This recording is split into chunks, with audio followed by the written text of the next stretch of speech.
Nah, ini kejadiannya sekitar tahun 2016. Ada seorang cewek namanya Lydia. Hah. Umurnya 20 tahun, dia tuh masih kuliah lah. Dan tinggalnya di Tanjung Barat, Jakarta Selatan. Oke.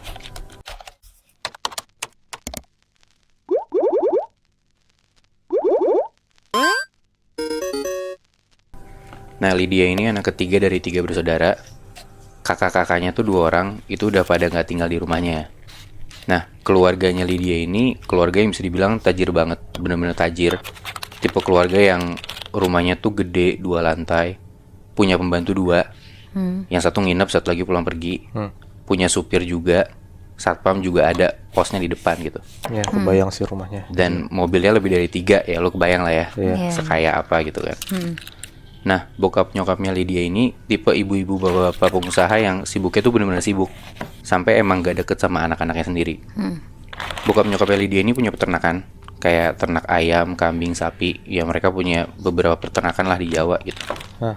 Dan tiap bulan bokap nyokapnya ini pasti banget kayak punya jadwal gitu loh buat ziarah ke kampungnya mereka di Jawa Timur. Jadi dalam waktu 3 hari, dan itu pasti di hari Rabu, Kamis, sama Jumat. Jadi 3 hari 2 malam. Jadi di 3 hari itu Lydia selalu tinggal bareng Biasih, pembantunya yang nginep, sama satu orang satpam, ya pasti satpam di pos satpam gitu kan. Jadi di dalam rumah tuh mereka cuma berdua, Lydia dan Biasih. Nah, di satu waktu pas di jadwal bokap dan nyokapnya itu ziarah, itu posisinya hari Selasa. Besokannya bokap nyokapnya ziarah dong. Biasih ini izin mau pulang kampung karena bokapnya di kampung sakit. Biasih ini bilang ke Lydia, "Non, kayaknya minggu ini Non harus sendirian dulu di rumah." Jadi dia jawab, "Oh ya nggak apa-apa Bi, tenang aja." Terus Biasih nanya lagi, "Non nggak mau nginep di rumah kakak-kakak aja?" Kata Lydia, "Nggak Bi, nggak usah." Nah, sorenya, di sore Selasa itu, Lydia dengar waktu Biasih ini lagi izin ke nyokapnya tuh bilang gini, "Terus kalau gak ada Biasih, yang siapin persembahan siapa?" Apa tuh? Persembahan buat apa tuh? Nah, itu nanti gue ceritain, Nat. Jadi, habis itu Biasih jawab, "Semua udah saya siapin kok Bu, udah aman." Akhirnya di Rabu pagi, nyokapnya nanya ke Lydia, "Kamu gak mau nginep di rumah kakakmu aja?" Lydia bilang, "Gak usah, di rumah aja, banyak tugas." Sorenya, sebelum berangkat kampung, Biasih ini bilang lagi ke Lydia, "Non, kalau ada suara apa-apa, jangan ke ruangan belakang ya." Lydia bilang, "Ya, saya udah diwanti-wanti kok sama mama sama papa dari dulu, kakak-kakak juga udah bilang." Nah, jadi di rumahnya Lydia itu, di bagian belakang, itu ada ruangan yang Lydia tuh gak pernah masuk. Lydia gak pernah tahu di ruangan itu ada apa, tapi Lydia gak pernah ambil pusing. Karena emang gak pernah ada kejadian macam-macam di rumahnya dia. Jadi ya udah dia biasa aja lah. Yang nggak tahu cuman Lydia doang juga. Bisa dibilang gitu, Moy. Oh. Tapi dia nggak penasaran ya? Dia gak penasaran, dia ya udah aja orangnya.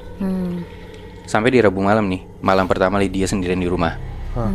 Itu sekitar jam 10-an malam, Lydia lagi ngerjain tugas di kamarnya. Tiba-tiba dia dengar ada suara, Lydia. Lydia keluar kamar. Dia ngeliat di rumahnya ya gak ada siapa-siapa, karena emang ya sebagaimana mestinya dia sendiri kan di rumah. Iya. Dia masuk kamar lagi, dan gak lama dia dengar lagi, Lydia. Dia buka tuh jendela kamar dia. Terus dia teriak ke pos satpam, "Pak, manggil saya." Dari pos satpam, Pak satpam bilang, "Hah, enggak Non." Udah tuh, dia masuk ke kamar. Sampai sekitar tengah malam, Lydia mau ke kamar mandi. Itu posisinya kamar dia tuh di lantai 2, di ujung kanan. Sebelahnya kamar dia tuh kamar mandi. Terus di ujung kiri itu tangga ke bawah. Nah, ruangan yang gak boleh dimasukin itu di seberang tangga persis. Kebayang gak? Oh, tapi tetap di lantai 2. Enggak, ruangan yang gak boleh dimasukin tuh di bawah tangga. Oh. Gitu. Udah tuh, Lydia keluar kamar, dia ke kamar mandi sebelah. Selesai buang air, dia keluar kan. Pas dia keluar kamar mandi, dia ngeliat di ujung kiri tangga itu ada pocong. Dan gak cuma satu, ada 2. Banyak. Ya, dan pocongnya ini tuh gak utuh. Ada yang kain kafan yang gak sampai kepala. Yang satu lagi, pocongnya tuh kepalanya tinggal tengkorak doang. Terus kainnya tuh sobek-sobek, kain kafannya. Nongol tiba-tiba aja. Nongol tiba-tiba di atas tangga itu. Dan ada satu makhluk lagi yang gak ada kain kafannya sama sekali, cuman tengkorak doang, Cing. tapi berdiri gitu aja.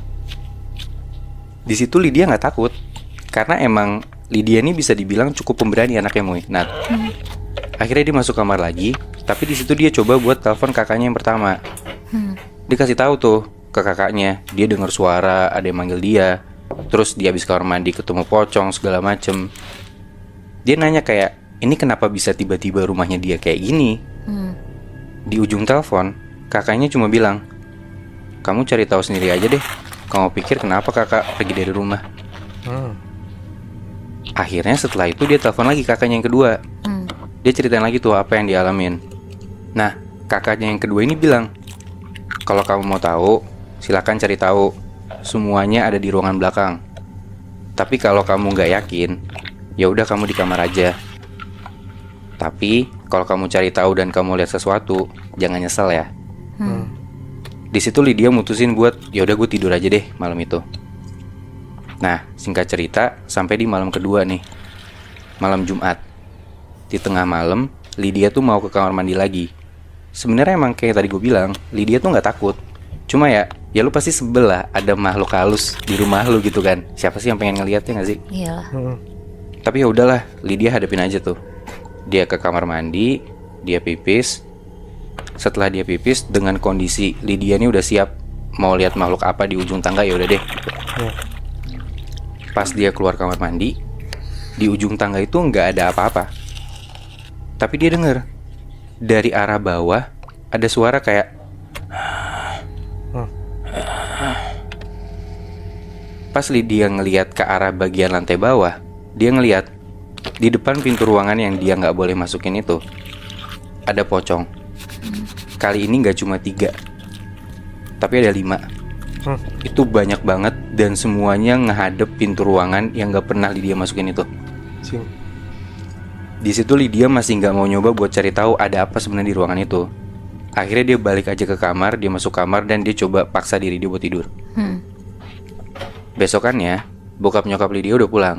Tapi Lydia tuh nggak berani buat nanya ke bokap nyokapnya sebenarnya ada apa sih di ruangan itu. Setelah Biasi akhirnya udah balik lagi ke rumah Lydia, akhirnya Lydia nanya ke Biasi, karena Biasi ini justru lebih sering ngobrol sama Lydia. Nggak kayak yang gue bilang tadi, bokap nyokap Lydia tuh saking sibuknya nggak deket sama Lydia gitu loh. Dia ngerasa dia lebih deket lah sama si Biasi ini. Dan dia nanya, sebenarnya ada apa sih di ruangan itu? Biasi jawab, Bibi nggak berani kasih tahu apa-apa non. Saya cuma ngerjain apa yang disuruh sama bapak ibu aja. Tapi saran Bibi, non gak usah takut, semuanya aman kok, gak usah dicari tahu ya.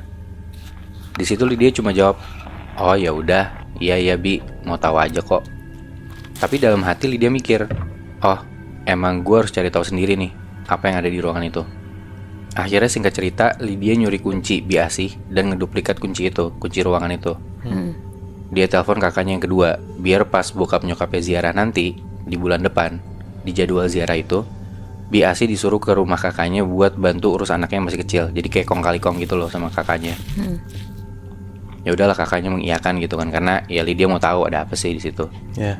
Sampailah tuh di waktu jadwal bokap nyokapnya Lydia ziarah. Biasi ini izin ke tempat kakaknya Lydia. Di hari Kamis siang, Lydia coba masuk ke ruangan yang gak pernah dia masukin itu sebelumnya.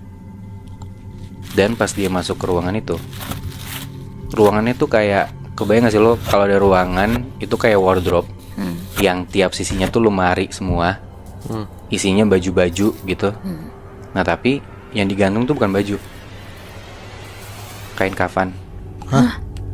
Di situ penuh kain kafan yang pada kotor, lusuh, yang kayak ada warna-warna tanahnya gitu. Ada yang udah robek-robek, ada yang udah kotor, rusak. Itu bener-bener banyak banget, penuh seisi ruangan. Dan di tengah ruangan itu ada meja. Di atas meja itu ada satu bungkusan kain kafan yang isinya tuh jantung ayam, jantung sapi, sama jantung kambing. Itu buat apa? Nah, di situ lo tahu kan, Nat? Emang bokap nyokapnya tuh pesugihan gitu loh. Kayak bikin persembahan buat, kan tadi gue bilang bokap nyokapnya tuh punya peternakan kan. Jadi kayak itu persembahan buat bisnisnya mereka gitu loh. Dan semenjak kejadian itu, Lydia udah nggak mau lagi tinggal di rumah dia. Bukannya dia takut, tapi ya gimana sih? Lu ngerasa gimana ya kalau misalnya ada makhluk halus di rumah lu gitu sih? Akhirnya semenjak itu Lydia tinggal sama kakaknya yang kedua. Berarti kakak pertama dan kakak kedua udah tahu ya? Udah tahu Muy? Tapi juga tetap nggak ngasih tahu ke adenya kalau misalnya mereka tahu sesuatu kayak gitu ya? Iya bener, karena emang gimana ya Muy ya? Mereka juga mungkin udah segitu gak maunya tinggal sama bokap nyokapnya, tapi di sisi lain kakak-kakaknya tuh gak mau ngasih tahu Lydia secara langsung, biar dia tahu sendiri aja. Mungkin juga kakak-kakaknya juga udah pernah ngelakuin apa yang Lydia lakuin, ngelihat langsung di ruangan tuh ada apa gitu loh. Iya benar. Berarti persembahan mau papanya ini tuh nyambung gak sih sama ziarah mereka tiap minggu? Betul. Jadi tiap bokap nyokapnya ziarah ini, ternyata di malam Jumat itu mereka ya bukan dalam tanda kutip sih, emang gali kuburan orang Serius? buat ngambil persembahan itu, Nat. Make sense lagi. Iya. Gue tapi tiba-tiba kepikiran, Bi.